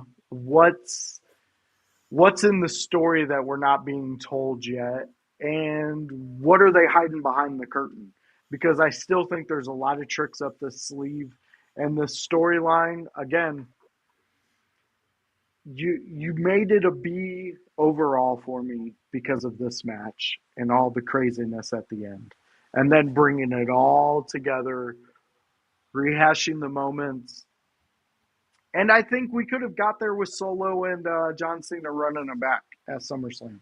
And I think it would have been a different result. In the sense, it would have been a better match. People would have enjoyed it more. But I'm looking forward to this. Looking forward to the next chapter. I'm kind of happy we're going to see CM Punk not on TV for a little bit.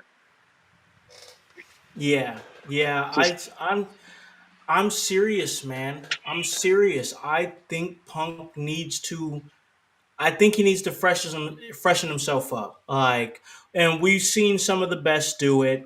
But I'm sorry, like, if you guys remember the big dog Roman Reigns or whatever, and how we didn't believe it, and how we were like, all right, man, it's time to change. It's time for you to pivot. And even look at somebody like Naomi, who knew when to pivot, who knew when to do something different. I think it's time for Punk, man, because we don't believe the martyr voice of the voiceless gimmick anymore. I don't buy it. I don't buy it, man. Like, it's a nostalgia act now. Like, and that's sad to say, but CM Punk has entered nostalgia act territory. You're coasting off of your catchphrase from 2011. I'm the best in the world. Like, come on, man. Like, I'm sorry, it's over.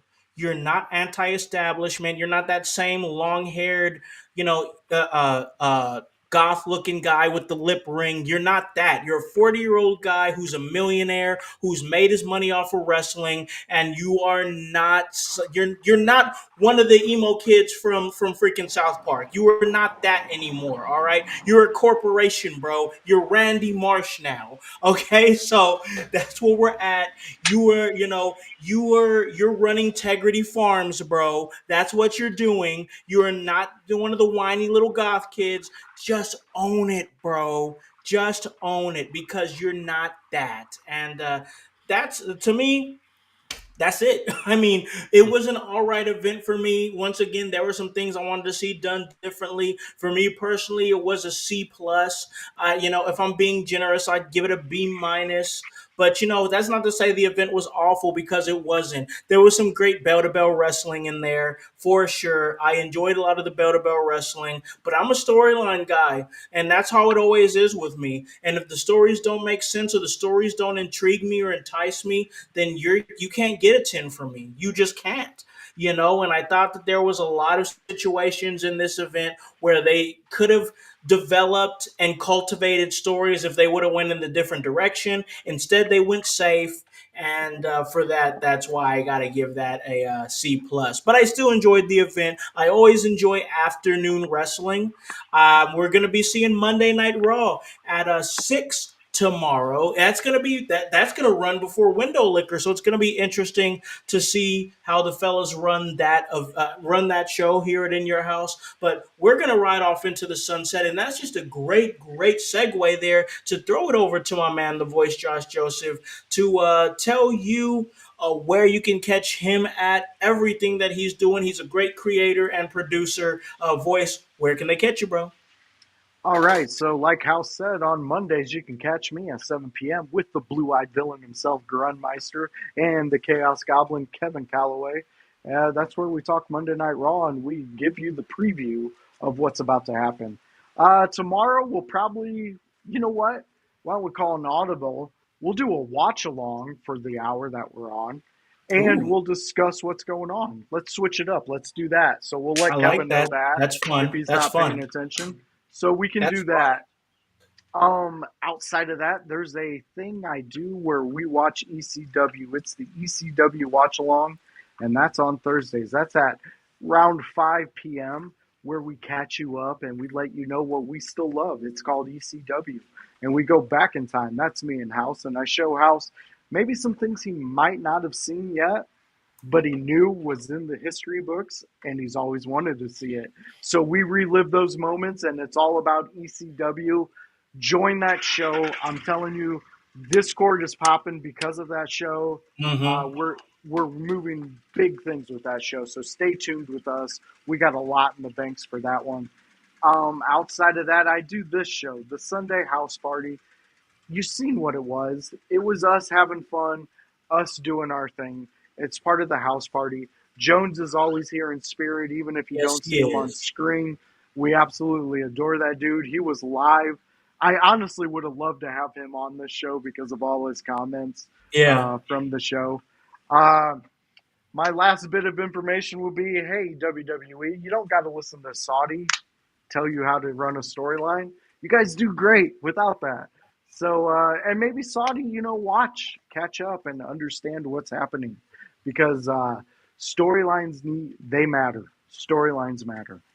110%. I totally agree with that. Great point by our guy, the voice, Josh Joseph. Once again, he does awesome stuff on Mondays. They're going to do an awesome watch along, guys. That's going to be dope as hell. And he does that with our guy, Grunmeister. That's just a perfect opportunity to give the floor to our guy, Grun, and let him know where you can catch everything that he's doing.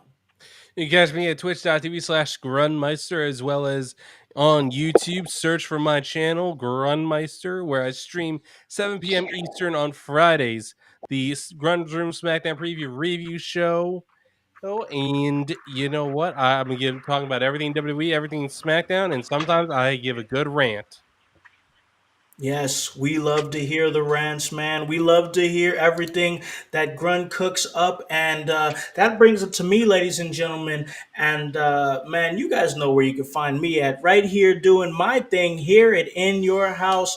Of course, Wednesday. We haven't had an opportunity to have our Wednesday show because Annie she's been out and about. She's been out there in the electric forest. The forest provides. And then she came back, she left her voice there at the forest, so she had to go find it again. But we will be back most definitely to talk all things Monday Night Raw. That's the Raw deal with Howse and O'Neil. It's a great time where I get a chance to talk all things Monday Night Raw with podcaster, ring announcer, and interviewer Annie O'Neil. She's divinely designed. And then Thursday, we have a great time. I know he already brought it up, but it begs to bring it up again. The ECW Watch Along, which has gained a lot of traction here for In Your House.